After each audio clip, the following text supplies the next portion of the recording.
우리가 요즘에는 이제 우리 여성분들 굉장히 인생에서 굉장히 중요한 시기에 50의 전후에서 한번 오는 시기가 있잖아요. 그 시기 때 안 쓰는 단어 아시죠? 어떤 단어를 어떤 단어로 바꿨어요? 폐경이란 단어를 왕경. 완경이란 단어로 바꾸신 건 다 아시죠? 그래서 우리 방송 작가님들이 폐자란 말을 아예 이제 입에 담지는 않더라고요. 그러니까 완경인데 폐경하고 완경하고 차이가 뭐냐면 어떻게 보면 폐경은 그냥 생리가 이제 닫혔다. 그런 어떤 약간 이렇게 폐쇄적인 개념이라고 한다면 완경은 월경을 완수했다, 완성했다는 이제 훈장된 개념이거든요. 근데 이 완경을 전후해서 이제 우리 여성들이 한 10년 동안 이게 급작한 이제 여성 호르몬의 어떤 변화 때문에 갱년기라는 시기를 겪게 되는데 갱년기 시기 때 가장 큰 차이가 있는 어떤 신체 기능, 생체 기능의 차이가 과연 뭘까요? 맞습니다. 바로 여기 있죠. 정답이 뇌 건강입니다.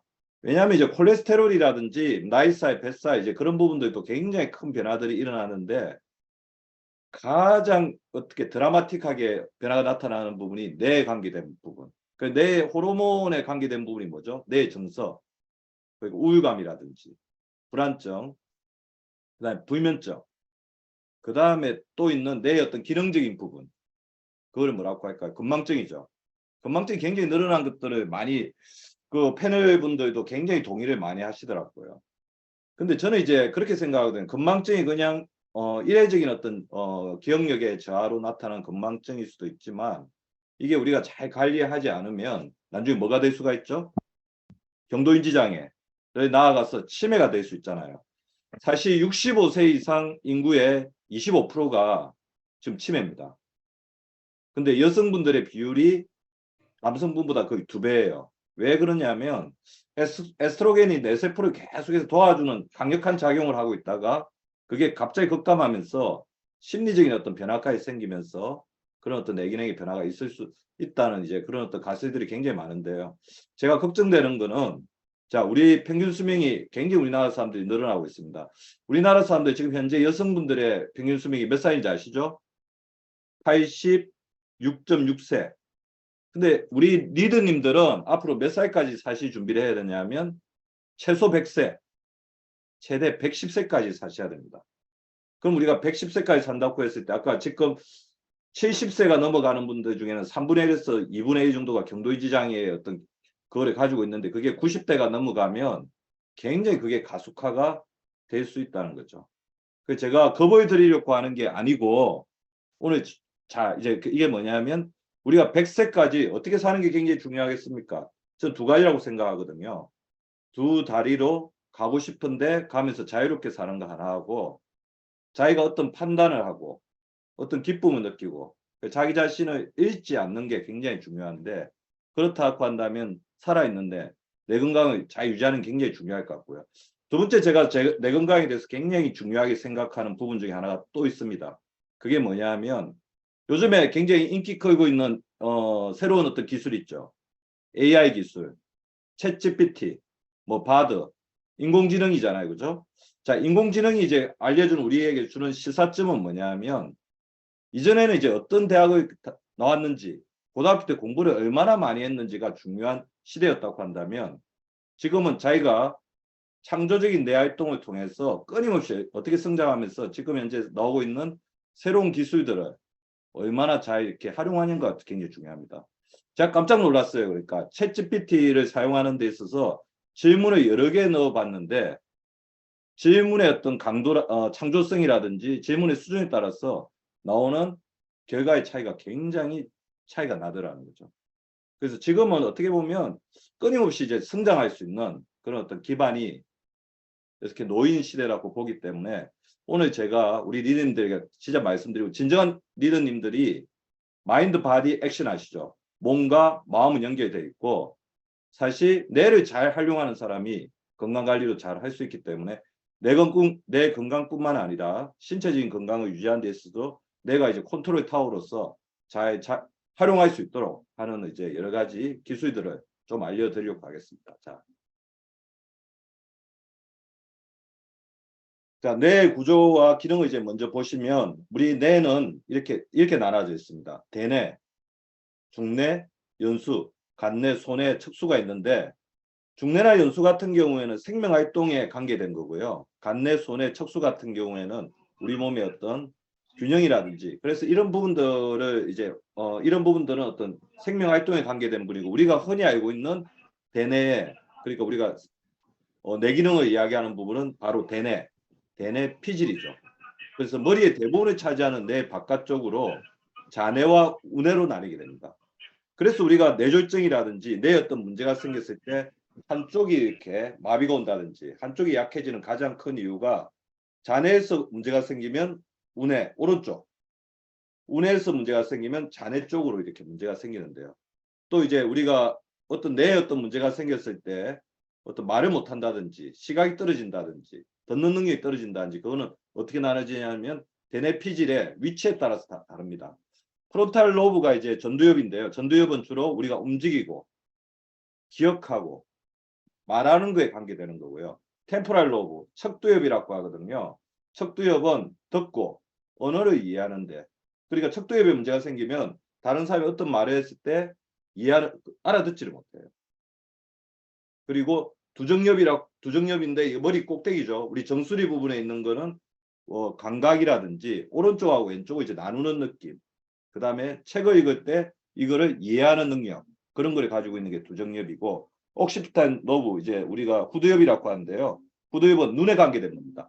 그래서 후두엽에 문제가 생기면 시력이 떨어진다든지 실명할 수가 있는 거죠. 뭐 가운데 있는 브레인스템 이거를 뭐 간내 뇌간이라고 하는데 이거는 생명 숨 쉬는 데 관계된 거고요.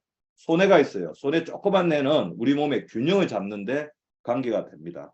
그래서 이런 뇌들은 서로 이제 굉장히 연결되어 있어요. 그래서 옛날에는 뇌들이 전부 다 이렇게 각각의 영역에서 나눠져 있어 가지고 자기의 고유의 임무만 했다고 생각하는데 최근 가설은 뭐냐면 이런 뇌들이 유기적으로 연결을 맺으면서 서로를 도와주고 발전시키고 향상시키는 역할을 한다고 해서 뇌의 균형 발달에 관계되는 부분들이 굉장히 중요해지고 있습니다.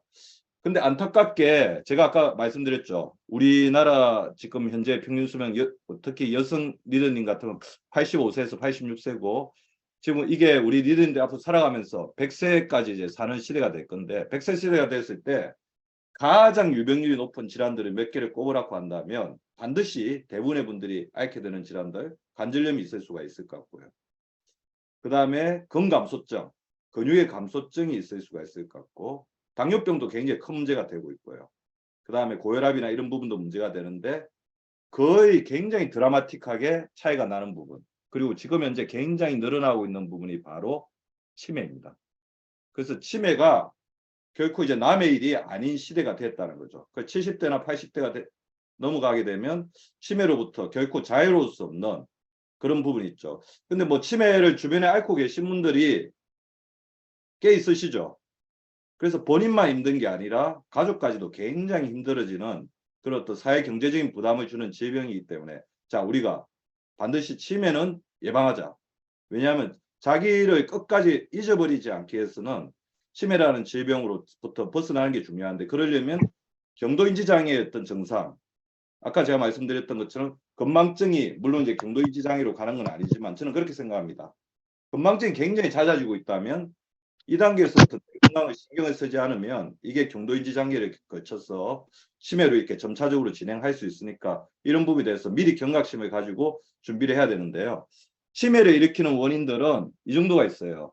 그러니까 60%가 우리 리더님들이 알고 있는 알츠하이머 치매 그리고 한 20%는 조금 특수한 치매입니다. 뭐 루이바리 치매라든지 그런 게 있고 나머지 20%가 혈관성 치매인데요. 근데 이 앞으로 혈관성 치매는 혈관 치매가 20% 정도를 차지하고 있다고 알려져 있지만 제가 생각했을 때는 우리 뇌 자체는 혈관으로 이루어져 있기 때문에 우리 뇌혈관의 어떤 기능이 떨어지게 되면 이것 자체가 치매에 미치는 인지기능에 미치는 영향은 점점점 더 커질 수밖에 없다는 겁니다. 그럼 치매의 증상이 어떤 건지를 한번 짚어보고 넘어가겠습니다. 이전에 익숙했던 사물의 이름이 갑자기 생각이 나지 않는 겁니다. 그래서 뭐지? 그렇게 기억하려고 해도 저걸 딱 봤는데 그 사물의 기억이 안 난다든지 머릿속에 굉장히 잘 알고 있는 옛날에 연예인이나 그런 사람도 있는데 생각해 보려고 해도 잘 생각이 안 나는 게 초기부터 이제 나타날 수 있는 증상 중에 하나죠. 두 번째는 어떤 말을 하고 싶은데 그 단어가 떠오르지 않는 거예요. 매치가 안 돼요. 그러니까 가령 예를 들면 적절이라는 단어를 쓰고 싶은데 적절이라는 단어가 떠오르지 않아서 뭐지? 적당인가? 약간 그렇게 언어에 이제 혼동을 일으킬 수가 있고요.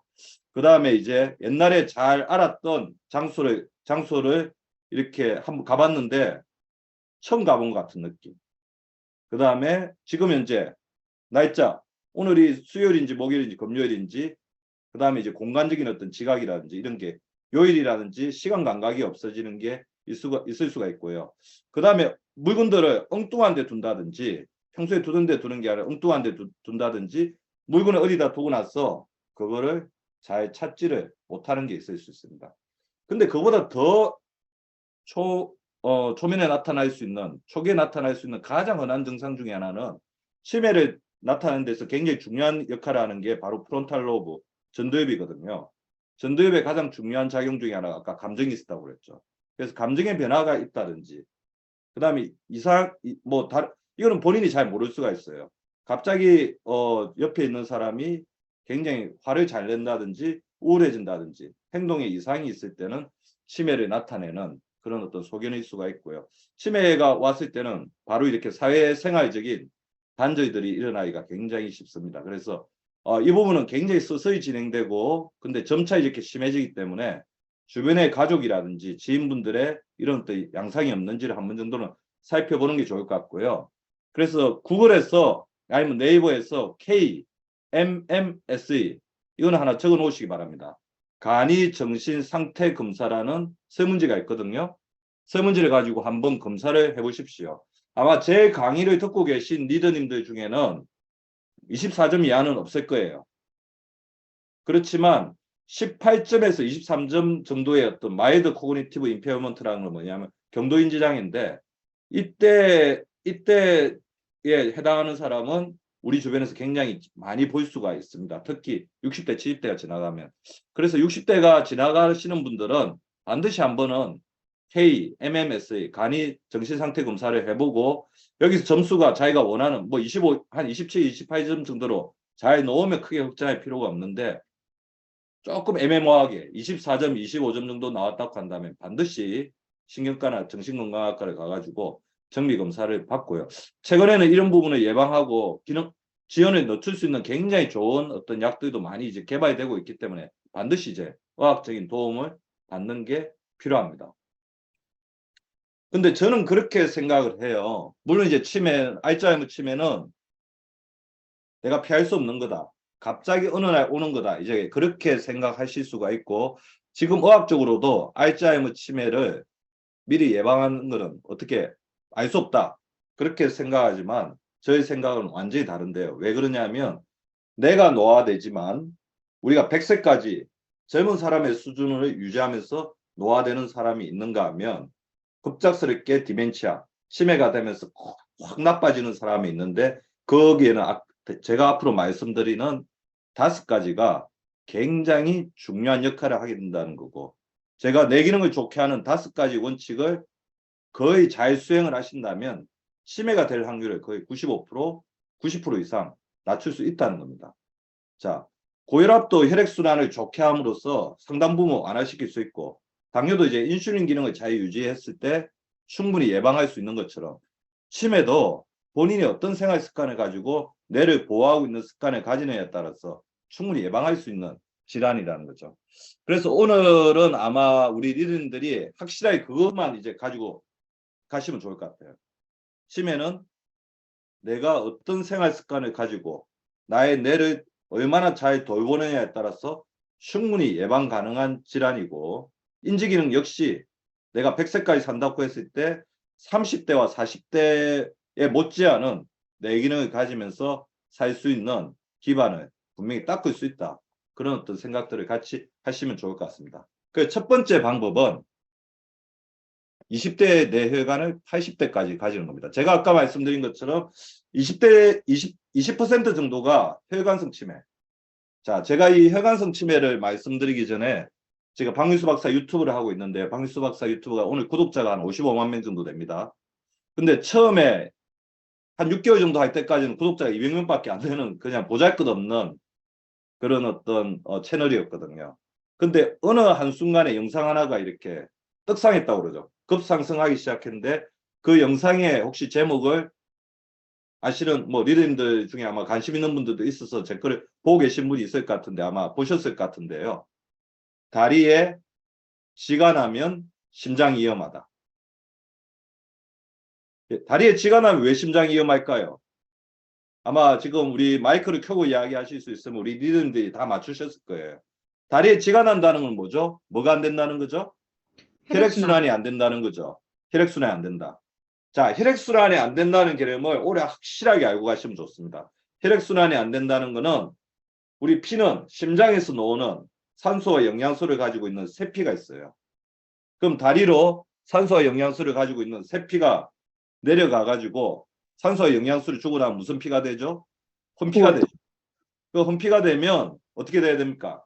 심장으로 다시 올라와서 폐로부터 산소를 받아서 세피가 돼야 되는데 혼피가 심장으로 올라오지 않고 다리 쪽이 계속 정체되어 있다는 거예요. 그게 혈액순환이 안 된다는 거죠. 자, 다리에 혼피가 산소가 부족한 피가 계속 오래 있으면 어떻게 되겠어요? 다리가 물에 빠진 것과 똑같은 상태가 된다는 겁니다. 그래서 물에 빠졌으니까 어떻게 합니까? 나를 살려주세요. 신호를 보내는 게 바로 다리에 쥐가 나는 거죠. 근데 아마 우리 리더님들 아실 겁니다. 다리에 쥐가 주로 언제 많이 나요? 밤에 잠을 잘 때 많이 나죠. 그럼 밤에 잠을 잘 때 다리에 쥐가 많이 나는 이유는 두 가지거든요. 심장도 그때는 조금 이렇게 고요하게 뛰고 있고 두 번째, 심장 혼자만으로는 힘들기 때문에 심장을 도와주는 제2의 심장이 있죠. 바로 종아리. 종아리 근육이 이렇게 수축하면서 펌핑을 하면서 다리 심장 쪽으로 혈액을 올려주는데 밤에 자는 동안은 그런 종아리 근육에 펌핑 작용이 없기 때문에 다리에 쥐가 많이 나는 겁니다. 근데 다리에 쥐가 나면 어떻게 되겠어요? 밤에 심장이 혈액을 돌려야 되는데 안 돌리고 있으니까 심장이 깜짝 놀라겠죠. 그래서 밤에 뭐 부정맥이라든지 안 좋은 일들이 굉장히 많이 생길 수가 있는 거고요.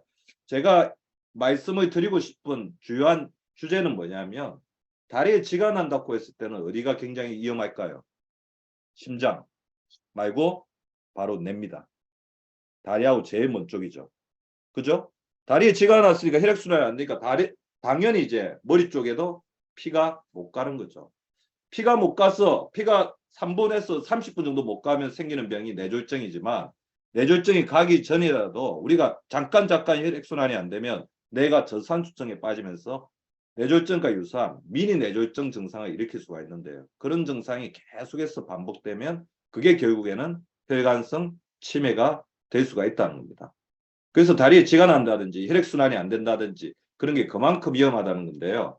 자, 왜 그러냐면 이게 혈관의 가장 큰 문제가 혈관은 10대 때부터 이렇게 노화가 돼요. 왼쪽 때부터 이렇게 노화가 되는데 오른쪽 뒤 90% 정도 막혀도 왜냐하면 우리 몸이 이 혈액순환이 줄어든 거에 적응을 하기 때문에 증상이 없는 경우가 많습니다. 그래서 혈액순환이 안 되는 거는 우리 리더님들이 잘 못 느낄 확률이 많아요. 그래서 우리가 혈압, 당뇨, 고지혈증 미리미리 예방해야 된다고 하는 이유가 그게 혈액순환이 안 되는 가장 중요한 원인이거든요.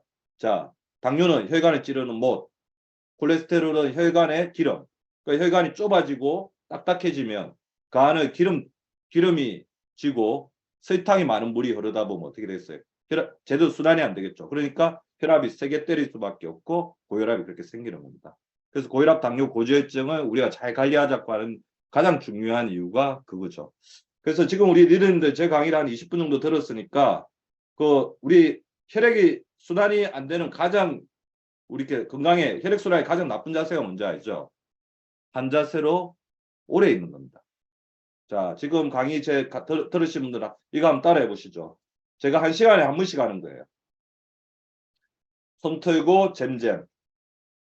자, 왜 그러냐면 우리 팔 근육이 심장하고 제일 가까이 있기 때문에 이렇게 손을 털어주고 잼잼하는 것만으로도 우리 심장의 부담을 상당히 돌려줄 수 있고 줄여줄 수 있고 우리 혈액순환을 좋게 할 수 있습니다. 그래서 저는 진료하다가도 1시간에 한 번씩 틈날 때마다 한 1분 정도씩 손가락 잼잼을 계속 하고 있어요. 자, 이런 부분들을 우리가 관리를 잘 안 하면 이 오른쪽에 알츠하이머 치매처럼 뇌가 텅 비었고 색깔이 변한 세포들이 색깔이 변한 혈관성 치매로 자기도 모르게 다리에 쥐가 한번 날 때마다 혈액순환이 안 돼서 손발이 저릴 때마다 수족냉증이 있을 때마다 이런 어떤 머리에 노화가 진행이 되는 거고, 이런 혈관성 찜해는 알츠하이머 치매보다 더 큰 앞으로 사회적 문제가 될 겁니다.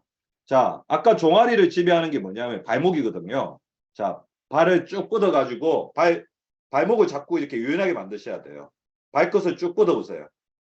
그리고 당기고 이렇게 발을 또 돌리고 발목을. 저 같은 경우는 이제 지하철 타고 갈 때도 항상 이제 발끝으로 쓰기. 그걸 계속 합니다. 그래서 발목 관절이 유연한 사람이 나중에 종아리 근육, 제2의 심장이 강해진다는 거죠. 그리고 혈관을 넓게 만드는 가장 중요한 거는 식사입니다. 음식, 짜게 먹는 거. 짜게 먹으면 혈압이 올라가요. 가식, 당연히 비만이죠. 많이 먹는 거. 속식, 빨리 먹는 게 또 굉장히 위험합니다. 빨리 먹게 되면 가식도 되고 폭식도 돼요. 그리고 우리나라 사람한테 제일 위험한 것 중에 하나가 탄식. 탄수화물을 지나치게 많이 먹는 거죠. 스트레스가 많다 보니까 탄수화물을 많이 먹는데, 탄수화물을 많이 먹게 되면 당뇨가 되죠. 당뇨가 혈관에 제일 나쁩니다. 당뇨는 혈관을 찌르는 못이라고 생각하시면 돼요. 그래서 우리나라 사람들이 혈관이 나빠지는 원인 두 가지는 저는 이제 짜게 먹는 습관하고 탄수화물을 너무 많이 먹는 거거든요. 그 탄수화물을 짜게 먹지 않기 위해서 하나만 실천하시면 돼요. 젓가락으로 식사를 한다. 왜 그러냐면 우리나라 사람들 짜게 먹는, 소금을 많이 먹는 습관에 가장 대표적인 게 뭐냐면 국물과 찌개. 그러니까 젓가락 먹으면 국물과 찌개 못 드시겠죠. WHO 권장량이 5g인데 우리나라 사람이 11g에서 12g 정도 소금을 먹어요. 물론 소금을 너무 안 먹어도 안 됩니다. 소금을 안 먹게 되면 혈압이 너무 낮아지고 우리 몸에 필요한 미네랄 활동이 거의 안 되죠. 그래서 제가 보면 10명 중에서 한 분 정도는 소금 섭취가 부족하고 10분 중에서 9분은 소금 섭취가 너무 많아요. 그러니까 자기가 봤을 때 자기는 진짜 저염식하고 있다. 그럼 적절하게 드시면 됩니다. 근데 본인이 대부분 이제 국물을 많이 드시고 인스턴트 음식만 많이 드시고 가공식품을 많이 먹으면 무조건 그거는 이제 소금 섭취가 많은 거거든요. 그 혈압을 재보시면 돼요. 저혈압이신 분들은 소금 섭취를 적절하게 하셔도 돼요. 하지만 고혈압에 가고 있는 고혈압 전 단계인 분들은 반드시 젓가락 식사로 하면서 국물과 찌개를 줄여야 되고요. 그래서 혈관을 이제 부드럽게 해주는 게 중요한데 혈압을 낮추는데, 그래서 뭔가 이제 굉장히 긴장돼 있고, 승모근을 한번 만져보십시오. 승모근이 굉장히 아프고 만졌을 때 아야 소리가 나시는 분들, 이 승모근이 굉장히 딱딱해져 있으면 내려가는 혈액순환에 굉장히 문제가 많이 생깁니다. 그런 분들은 이제 긴장을 물론 이제 스트레칭이 굉장히 중요하지만 긴장을 풀어주는 데 도움이 되는 마그네슘 같은 게 도움이 되고요. 혈당을 조절해 주는 데는 인슐린 기능을 좋게 하는 크롬, 콜레스테롤은 오메가3, 우리 몸의 당독소를 줄이는 거는 비타민 B, 그러니까 우리 뭐 고기 종류에 많이 들어있죠. 혈액을 순환하는 데 도움되는 건 진코바, 그래서 은행 같은 부분이 도움이 되고요. 혈관 협착을 좀 부드럽게 해주는 거는 아르기닌 같은 산화질소를 만드는 그런 물질들이 도움이 됩니다. 그래서 혈액순환이 안 되시는 분들은 은행잎으로 만든 추출물들을 드시면 크게 부작용 없이 출혈이라든지 여러 가지 어떤 간이나 콩팥에 부작용 없이 이런 분들을 조금 극복할 수 있는 역할을 하는데요. 이 은행잎 자체가 우리 혈관 속에 있는 활성산소를 줄이는 데 굉장히 도움을 주게 됩니다. 두 번째, 저는 혈관을 좋게 하는 것가 중요한데 우리 리더님들이 저한테 물어보면 원장님, 내 머리가 노화되지 않게 할 수 있는 영양제 하나만 주십시오. 고르십시오. 그렇게 말씀을 하면 저는 뭐겠습니까? 유산균을 권유가 드릴 수 있을 것 같아요. 유산균. 자, 그게 뭐냐면 장내축. 들어보셨죠? 장과 뇌는 연결되어 있다. 장과 뇌는 연결되어 있으며 서로에게 영향을 미친다. 장은 제2의 뇌이다. 사실 이 모양을 보십시오. 장을 보면 이 꼬불꼬불한 주름이 있는 게 뇌 대뇌피질에 어떤 주름이 가 있는, 고랑이 가 있는 모습하고 거의 비슷하죠. 뇌하고 또 장에 굉장히 유사점 하나가 또 뭐가 있어요. 장에서 70% 나오는 게 두 가지가 있죠. 우리 몸의 면역세포의 70%가 장에 있습니다. 그럼 또 뭐죠? 세로토닌의 70%가 장에서 나오죠. 세로토닌은 또 우리 리더님들이 다 아시겠지만 행복 호르몬, 학습 호르몬으로 알고 계실 겁니다. 제가 왜 그 말씀을 드리려면요. 자, 우리 장에는 가장 중요한 역할을 하는 게 뭐죠? 마이크로바이옴이죠. 100조개의 마이크로바이옴. 장내세균 마이크로바이옴인지 알고 계시죠? 자, 마이크로바이옴은 뭐의 약자예요? 마이크로바이오타, 미생물. 그 다음에 게놈, 합성어입니다. 게놈은 뭐죠? 유전자. 100조 개의 장내 세균이 유전자처럼 작동한다는 거예요. 그러니까 우리가 부모로부터 물려받은 유전자는 바꾸지 못하지만 우리가 후생적으로 우리 마이크로바이옴을 잘 관리하면 후천적인 어떤 체질이나 형질은 바꿀 수 있다는 겁니다. 근데 아마 우리 리더님들 중에서 최근에 본인들 배가 굉장히 자주 아프신 분들이 있을 거예요. 아마 우리나라 국민들의 한 70에서 80%는 마이크로바이옴의 균형이 깨어져 있다고 봅니다. 마이크로바이옴의 균형은 몇 대 몇일 때 최적이에요. 유익균 8, 유해균 2 들어보셨죠? 유익균 8, 유해균 2가 돼야 되는 이유가 뭐예요? 유해균이 계속해서 견제를 해야지 유익균이 자기가 경쟁력을 갖출 수 있는 균이 된다는 거죠. 유익균은 우리 장내에 있는 여러 가지 독소나 세균들과 싸울 수 있도록 훈련된 어떤 좋은 균이거든요. 그러니까 유해균이 계속해서 견제를 해줘야지 얘가 전투력을 갖출 수 있는 거고. 근데 문제는 나이가 들수록 생활 습관이 나쁠수록 유익균하고 유해균의 비율이 떨어집니다. 황금 비율이 8대2인데 리더님들 본인 마이크로바이옴 비율 검사해 보시면 손 한번 들어보세요. 많으시네. 몇 대 몇이던가요? 제가 검사해보면 대부분 6대4, 7대3 정도 되고 관리 잘하신 분은 7대3, 그 다음에 6대4 정도가 굉장히 많고요. 얼마 전에 제가 검사해본 사람 중에 최악은 0.5대 5대 95도 있었어요. 5대 95는 정상적인 생활을 하기가 굉장히 힘듭니다. 그 정도까지 우리 마이크로바이옴이 굉장히 위험한데요. 자, 마이크로바이옴이 깨지게 되면 어떤 문제가 생기냐면요. 이 장내 세균의 가장 중요한 역할, 4가지 기능이 있는데 지금 오늘은 장 관련된 이야기를 하는 게 아니니까 조금 빨리 넘어가겠습니다. 마이크로바이옴의 가장 중요한 역할 중에 하나가 유익균이 장점막에 딱 달라붙어요. 유익균이 달라붙어 가지고 장 안에 있는 여러 가지 세균, 바이러스, 독소, 중금속, 비료, 농약이 이거를 장점막을 공격하지 못하도록 딱 막아서 자리를 먼저 차지하고 있습니다. 지층이 있었어? 그런데 유익균이 떨어지게 되면 이 자리를 그 나쁜 독소들이 들어와서 차지하고 거기다 공격을 하면서 자, 그거를 뭐냐면 새는장 증후군, 장누수 증후군 들어보셨죠? 장누수 증후군 들어보셨죠? 그죠? 장누수 증후군이 생기는 원인은 뭐 진통소염제, 항생제 그러면서 마이크로바이옴이 다 깨졌을 때 생기는 거예요. 스트레스를 많이 받았거나 약을 너무 많이 먹었거나 영양소가 부족하거나. 근데 이 장누수 증후군이 생겼을 때 가장 위험한 게 뭐냐면 우리가 고지방 식이를 하고 정제탄수화물을 많이 먹으면 당하고 정제된 당, 가공당하고 그 다음에 고지방식에 있는 가공지방이 결합을 하면 리포다당류라는 것을 형성을 합니다. 리포가 뭐냐면 지방, 다당류가 당이거든요. 정제탄수화물, 혈당지수 높은 거, 그 다음에 가공지방, 트랜스지방 같은 것들이 다 결합하면 리포다당류를 형성하는데 이게 장점막을 뚫고 어디까지 가냐면 뇌세포에서 발견된다는 거죠. 이게 그래서 치매를 가진 사람들에게서 굉장히 많이 발견됩니다. 그래서 최근에 본인 어떤 내기는 굉장히 떨어져 있다. 뭔가 문제가 있다. 뇌에 염증이 많다. 두통이 있다. 머리가 어지럽다. 그러면 이런 리포다당류가 자기 머리 쪽을 공격했을 가능성을 항상 의심하셔야 되고요. 어떤 분들 배가 자주 아프고 갑자기 변비가 생기고 설사가 생기면서 장누수 증후군에 해당하는 증상이 생기면서 그럴 때는 그걸 의심하셔야 된다. 자, 이거는 뭐로 막아야 되겠어요? 리포다당류는 단세지방산으로 막아야 됩니다. 단세지방산도 들어보셨죠?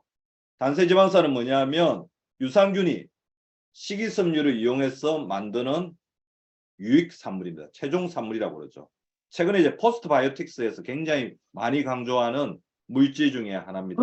보시면 활성산소도 제거하고 암세포도 죽이고 그 다음에 여러 가지 면역세포를 조절하는 기능을 가지고 있죠. 그래서 제가 말씀드린 것 어떻게 해야 되죠?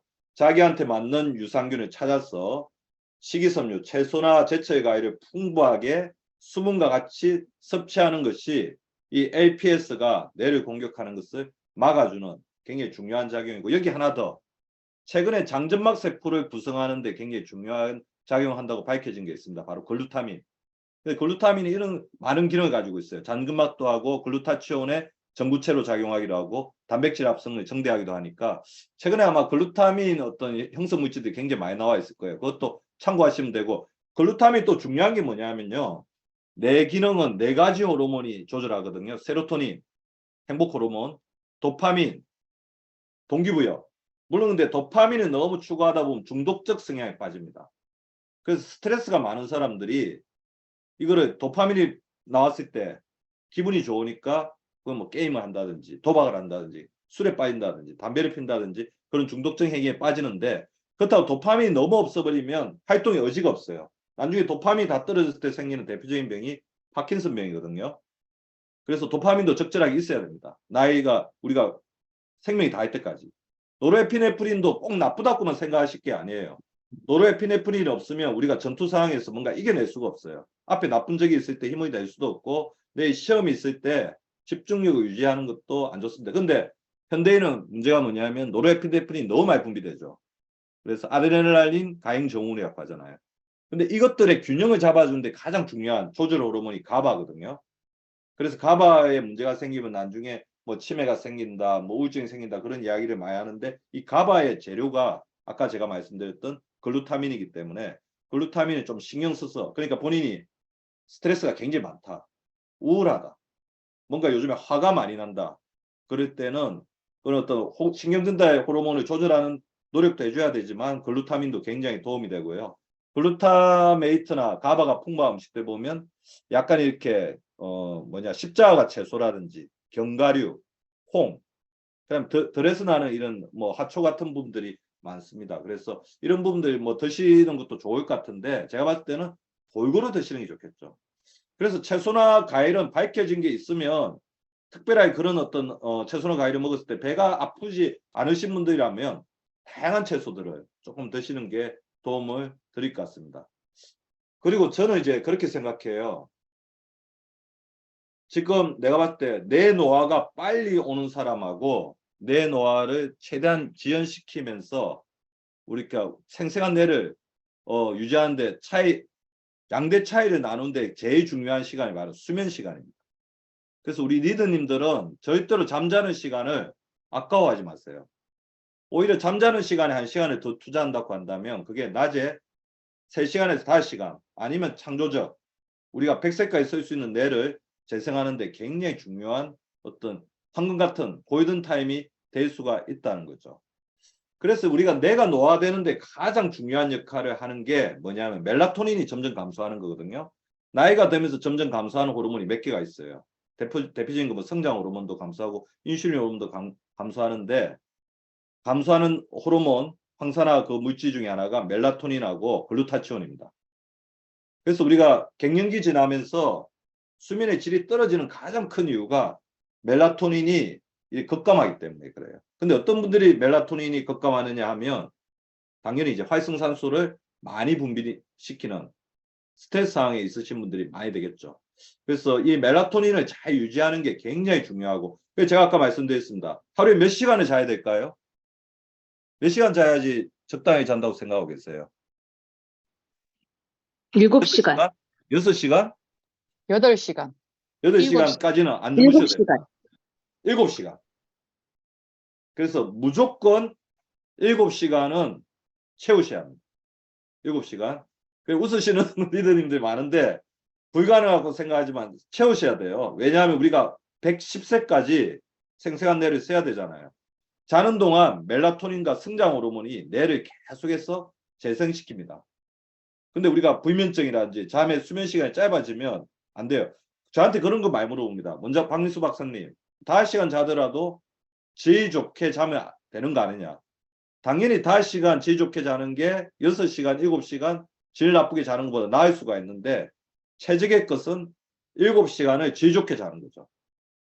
자, 근데 왜 그러냐면 자는 동안 멜라토닌이 나오거든요. 멜라토닌 호르몬은 언제 나오냐면 멜라토닌 호르몬이 글루타치온보다 더 강력한 항산화 호르몬이라고 생각하시면 돼요. 비타민 A, C. 왜 그러냐면 멜라토닌은 호르몬이기 때문에 내 세포를 굉장히 잘 통과합니다. 자, 멜라토닌 어떻게 생성되고 분비돼요? 아시는 분 손 한번 들어보세요. 멜라토닌은 낮에 햇빛을 받을 때 만들어집니다. 송가선에서. 비타민 D하고 멜라토닌하고 같이 만들어져요. 근데 멜라토닌이 언제 분비되냐면 밤에 잠을 잘 때 분비되는데, 밤에 잠을 잘 때 분비될 때 원칙이 있어요. 빛이 완벽하게 없어야 됩니다. 빛이 있는 상태에서는 멜라토닌이 분비가 안 됩니다. 그래서 저희 집은 모든 커튼이 암막 커튼이에요. 집에 있는 모든 커튼이 암막 커튼이고, 특히 뭐가 또 해롭냐면 이게 해롭습니다. 스마트폰. 자, 스마트폰을 반드시 오프를 하셔야 되고요. 플러스 알파에서 어떻게 하시면 되냐면, 집에 우리 리더님들 본인 좋아하는 파우치 같은 게 있으면 파우치에 넣고 주무십시오. 블루라이트를 완벽하게 제거해야 돼요. 자, 생각해 보세요. 우리가 7시간 동안 머리맡에 블루라이트를 계속 쬐고 있다고 생각해 보세요. 수면의 질, 멜라토닌의 분비가 굉장히 저해를 받을 수밖에 없습니다. 자, 그래서 밤에 잘 때 빛과 소음을 완벽하게 제거한다. 두 번째, 스마트폰은 오프하고 자기가 좋아하는 파우치에 담아서 블루라이트도 최대한 차단한다. 그 10초밖에 안 걸리잖아요. 반드시 실천해 주시기 바랍니다. 그리고 멜라토닌 못지않게 또 우리 뇌를 키워주고 그 다음에 재생해주는 호르몬이 성장 호르몬인데요. 성장 호르몬은 7시간 수면, 코골이 줄이기, 그다음에 근육이 굉장히 중요합니다. 이 특히 허벅지 근육이 튼실할 때, 이 성장 호르몬이 잘 분비가 되거든요. 그래서 제가 이제 허벅지를 강화시키기 위해서 하는 운동이 두 가지가 있는데요. 앉아서 좀 잘 보이실지 모르겠는데 무릎을 모아가지고 자, 배 쪽으로 당깁니다. 배 쪽으로 당기면서 숨을 내쉬어요. 내리면서 들이마시고, 올리면서 내쉬고, 내리면서 들이마시고. 이게 천천히 숨 깊이 운동인데요. 올릴 때 숨을 내쉬고 내릴 때 숨을 들이마신다. 바닥에 안 닿았을 때 운동 효과가 있겠죠. 그 다음에 손허벅지 운동. 이거는 제가 하루에 300개씩 하고 있습니다. 300개씩. 자, 300개를 물론 한 번에 다 하시면 골병 나요. 틈날 때마다 50개 정도씩 손허벅지 운동. 손을 이렇게 딱 이렇게 일정하게 유지한 상태에서, 왜 그러냐면 우리 여성 리더님들한테 스쿼팅을 많이 시켰더니 무릎 관절이 무리가 오시는 분이 되게 많더라고요. 강사님 죄송한데 네? 무릎 관절에 이제 무리가 오시는 분이 많으니까 그런 거를 최대한 이게 손허벅지 운동 같은 거 해주시면서 해주시면 좋을 것 같습니다. 예, 말씀하세요. 근데 제이님 화면이 좀 그런데 제이님 화면 좀 꺼달라고 좀 부탁드릴게요. 제가 그걸 제이님은 못 찾을 것 같은데요. 예. 네, 꺼졌네. 예, 본인이 끄시면 될 겁니다. 네 번째, 자, 뇌는 결국에 근육이거든요. 그래서 뇌를 강화시키기 위해서는 본인의 근육 관리를 굉장히 잘해야 됩니다. 결국 이제 우리가 움직이는 사람이, 근육이 강한 사람이 뇌도 이제 강해지거든요. 근데 근육을 살리는 거는 인슐린이 살립니다. 그래서 이 말이 무슨 말인지 제가 조금 말씀을 드리려고 하는데요.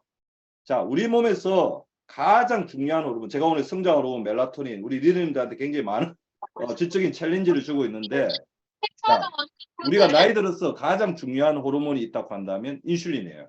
인슐린은 다 들어보셨죠? 인슐린 호르몬이 어떤 호르몬이에요? 에너지 호르몬입니다. 우리가 탄수화물을 먹으면 포도당으로 분해해서 우리가 나중에 필요할 때 쓸 수 있게 저장을 시켜 놓잖아요.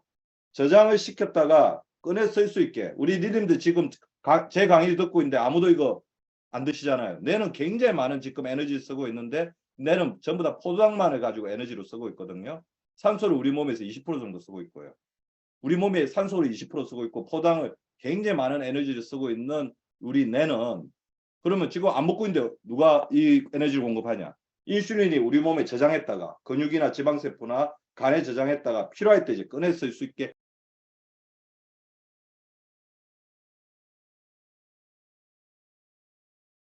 진행될 수밖에 없어요. 그래서 당뇨인분들이 그래서 치매가 많이 생기고 건망증이 많이 생기고 기억력이 떨어질 수밖에 없는 거죠. 그래서 인슐린 기능을 좋게 해야 되는데 안타깝게도 우리나라 사람들이 60대가 지나가게 되면 인슐린 기능이 굉장히 많이 떨어집니다. 자, 그 가장 큰 이유가 뭐냐면 우리나라 사람들의 밥식 문화에 있어요. 어떻게 먹냐면 밥 한 번, 반찬 한 번, 밥 한 반찬 한 번. 또 스트레스도 뭐로 풀어요? 탄수화물로 풀죠. 그죠? 단 음식 못 참잖아요. 과자, 초콜릿.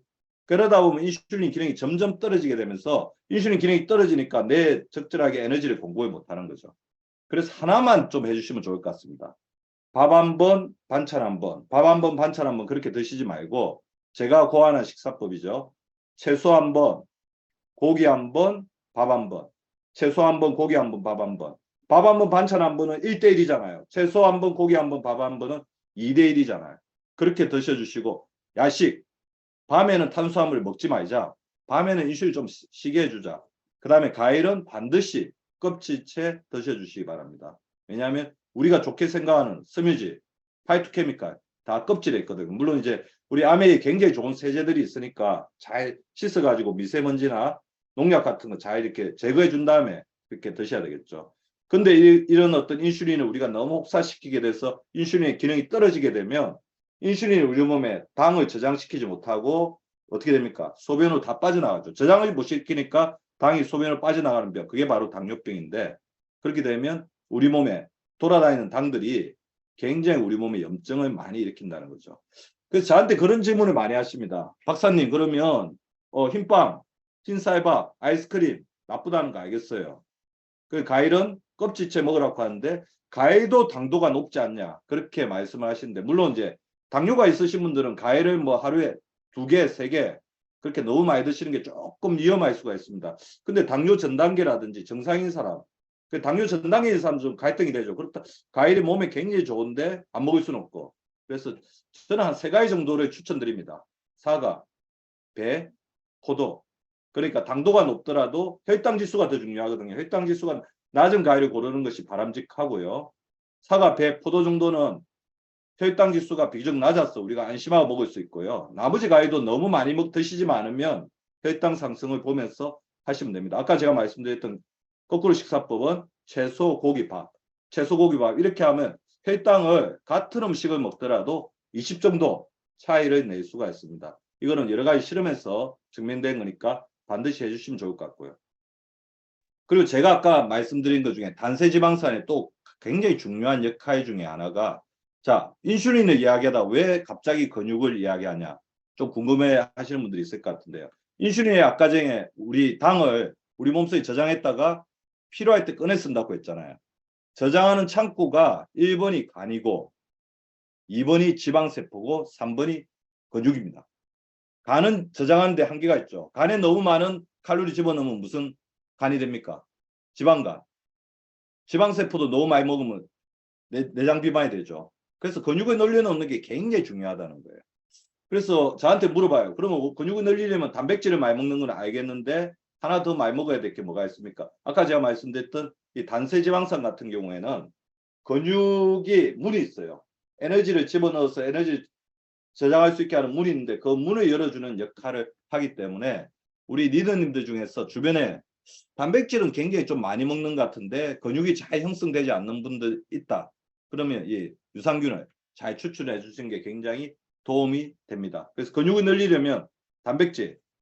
그래서 근육량이 우리 리더님들 본인 근육량 알고 계시죠? 인바디 분석지를 반드시 한번 보셔가지고 정상 범위보다 항상 상단에 위치하도록. 왜냐하면 나이가 들수록 점점점 줄어들거든요. 그러니까 우리가 지금 움직이고 운동할 수 있을 때 정상 범위 안에 있다고 만족하지 말고 정상 범위에서 높은 쪽으로 이렇게 가도록 계속해서 이렇게 유지해 주는 게 굉장히 중요하다는 거죠. 두 번째 이제 그 탄수화물 우리가 뭐냐면 이게 근육이 자꾸 녹는 거를 막아줘야 되는데 근육을 녹이는데 가장 중요한 역할을 하는 게 만성염증이기 때문에 만성염증을 굉장히 잘 잡아주는 것도 중요하고요. 근육이 잘 녹지 않도록 장에서 많이 새어나가지 않도록 도와주는 데는 비타민 D, 그 다음에 아연, 셀레늄, 소화효소 같은 것들이 도움을 줄 수 있습니다. 근데 무엇보다 더 중요한 거는 우리 25센트 라이더를 규칙적으로 일주일에 3회 30분. 그래서 어느 정도 해야 되냐면 운동이 너무 과해도 안 돼요. 그리고 우리 리더님들한테 제가 반드시 드리고 싶은 말씀은 우리 25센트 라이더를 탄다고 한다면 어떻게 해야 되겠습니까?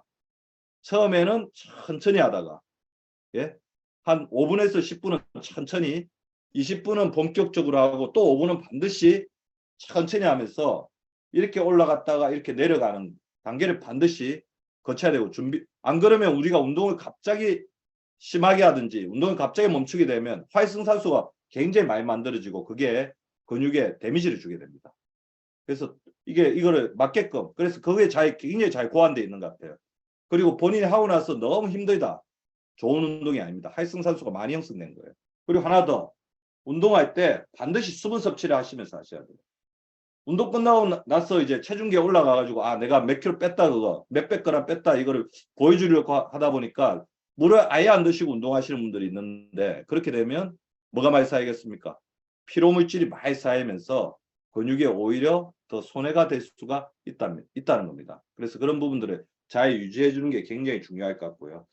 그리고 우리가 100세까지 건강한 뇌를 가지려면 제일 중요한 게 뇌를 비워야 됩니다. 그리고 뇌의 기쁜 경험을 많이 주셔야 되죠. 왜 그러냐면 비울수록 뇌의 재생이 빨라지고 뇌의 기쁜 느낌을 많이 주고 기쁜 일을 많이 해줄수록 뇌가 점점 포지티브 피드백을 통해서 더 건강한 뇌로 되는데요. 자, 뇌는 이제 두 가지죠. 순발력이 굉장히 중요하고 만성 대응이 중요합니다. 이게 급성 대응, 어떤 위기 상황이 있을 때 그걸 이겨내도록 하는 것은 아드레날린의 역할, 순발력의 호르몬이고요.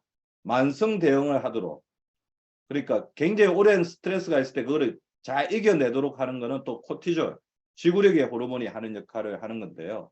제가 제일 큰 문제는 이 만성적인 스트레스를 계속해서 받게 되면 코티졸들이 굉장히 많이 만들어지는데, 이 코티졸들이 굉장히 많이 만들어지면 이런 일이 생깁니다.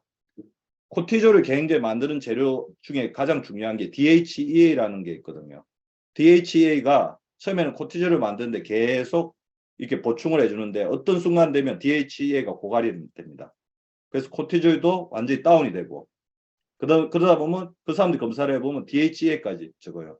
그래서 뇌 노화라든지 다른 사회에 비해서 빨리 노화되신 분들, 갑자기 다른 사회에 비해서 나이가 들었다, 늙었다, 그러신 분들 혈액 검사를 해보면 DHEA와 코티졸이 같이 떨어져 있는 경우가 많습니다. 자, 이것을 만성 스트레스에 의한 코티졸 스틸이라고 하거든요. 코티졸 스틸은 뭐냐면 다른 호르몬들, 성장 호르몬들, 세로토닌 호르몬, 그 다음에 인슐린 호르몬, 멜라토닌, 우리 몸에 필요한 호르몬을 만들어야 되는 재료인 DHEA가 코티졸 만드는데 다 쓰여버리니까 코티졸이 다 뺏어가 버리는 거죠.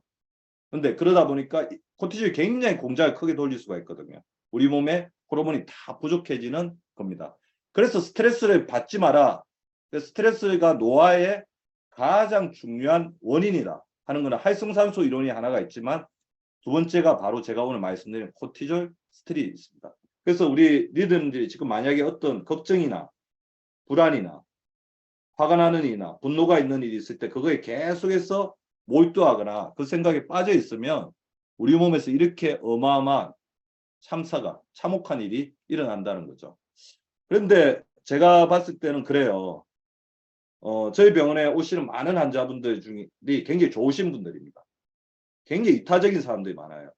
이기적인 분들은 잘 안 아플 가능성이 굉장히 많습니다. 왜냐하면 이기적인 분들은 남을 걱정하지 않거든. 근데 이타적인 분들은 생각이 굉장히 많아요. 그 생각 중에서도 뭐가 많으냐면 걱정이 많습니다. 자기 걱정도 하지만 남 걱정을 굉장히 많이 해요. 그리고 남에게 어떻게 하면 잘해줄까? 저 사람이 나 때문에 힘들어하지 않을까? 그런 걱정을 많이 하다 보면 아까 제가 말씀드렸던 코티졸 스틸이 일어난다는 겁니다. 그래서 걱정하지 않는 게 굉장히 중요한데요. 자, 걱정을 안 하려면 자, 이거를 보셔야죠. 걱정의 몇 프로는 쓸데없는 걱정입니까? 96%.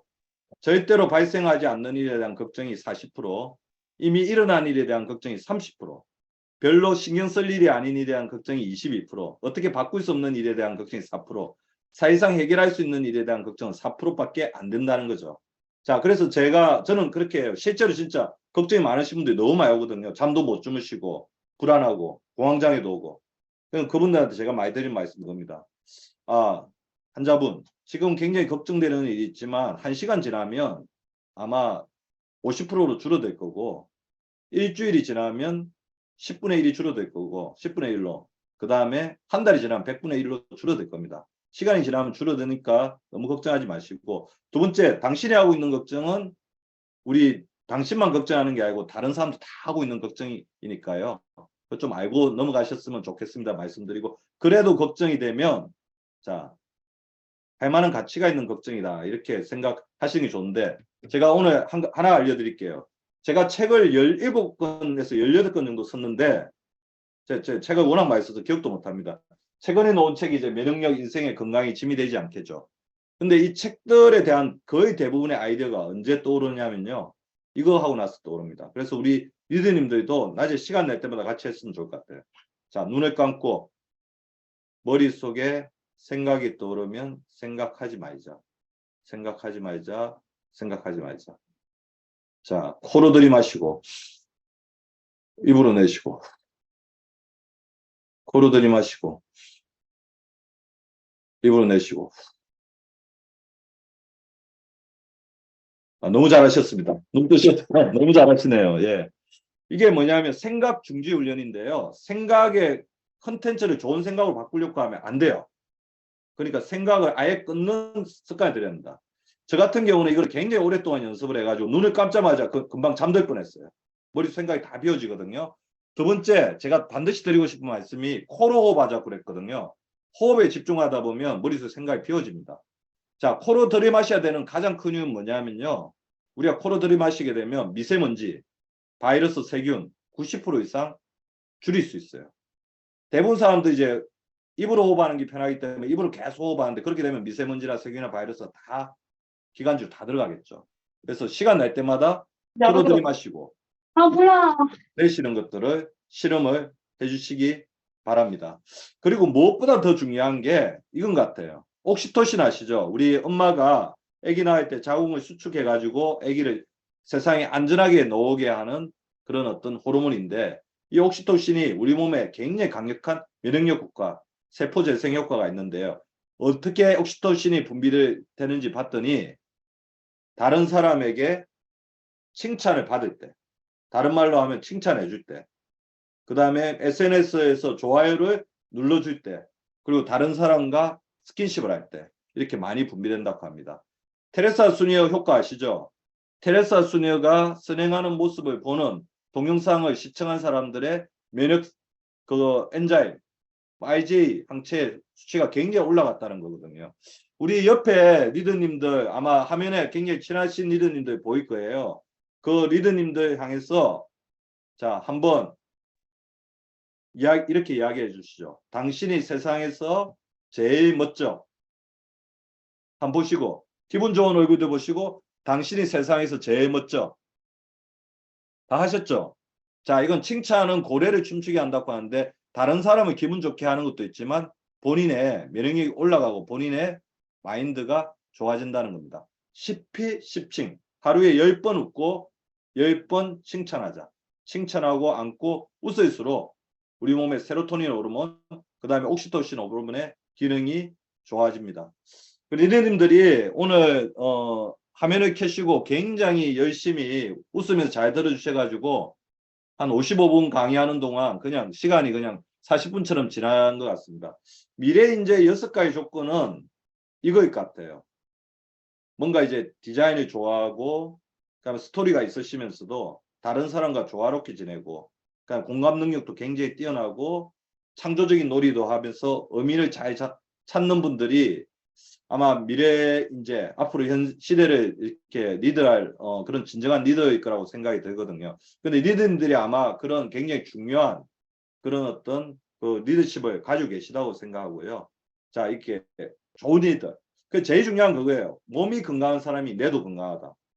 그리고 주변 사람과 좋은 관계를 가진 사람들이 가장 행복해질 수 있는, 내 기능이 활성화될 수 있는 좋은 기회를 가진다. 그래서 우리 아메에서 지금 3대 자산으로 이야기하고 있는 경제적 여유, 그 다음에 매력적인 어떤 본인이 또 다른 사람과 관계를 맺고 다른 사람에 베풀 수 있는 그런 좋은 마음, 그 다음에 건강한 몸과 이렇게 뇌가 그런 부분들이 좌우하는데 가장 중요한 게 아닐까 그런 생각이 듭니다. 뇌를 살리는 영양요법 한 번 더 정리하고 넘어간다면, 뇌는 장이다. 그래서 장을 좋게 하는 마이크로바이옴과 글루타민이 도움이 될 것 같고요. 근육이 내 자산이다. 근육이 있는 사람은 내 자신감을 가지는 거죠. 단백질, 비타민 B가 도움이 될 것 같고요. 혈액순환이 원활해야지 내 산소가 잘 갑니다. 그래서 은행잎 추출물, 그 다음에 그런 부분들이 도움이 될 것 같고요. 잠이 신경재생을 도우니까 마그네슘이나 태아닌처럼 신경을 안정시키는 물질들이 도움이 될 것 같습니다. 그래서 잠이 너무 안 좋으면 뭐 수면제를 드셔야 되겠지만 그 전에 멜라토닌이나 마그네슘, 태아닌 같은 게 또 도움이 될 것 같고요. 뇌 노화를 막는 강력한 항산화 물질들 항상 챙겨 드시면 좋을 것 같습니다. 글루타치온, 셀레늄, 비타민 C가 될 것 같습니다. 님들이 강의를 너무 잘 들어주셔서 감사드리고요. 늦은 시간까지 이렇게 초롱초롱하게 들어주셔서 감사드립니다. 100세까지 20대 젊은 인지 능력을 가진 우리 리더님들 되시기를 응원하면서 오늘의 강의를 마치도록 하겠습니다. 다음 주에 뵙겠습니다. 감사합니다. 감사합니다. 감사합니다. 감사합니다.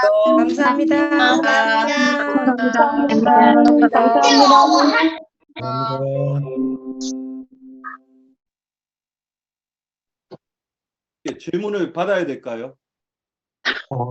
질문은 다음번에 네, 질문 너무 많을 것 같아가지고요. 네네네 한꺼번에 예, 오늘 편안하게 숙면하시면서 뇌를 또 잘 재생시키고 오늘 한 것 머릿속에서 꿈속에서 잘 학습하시기 바랍니다. 다음 주에 뵙겠습니다.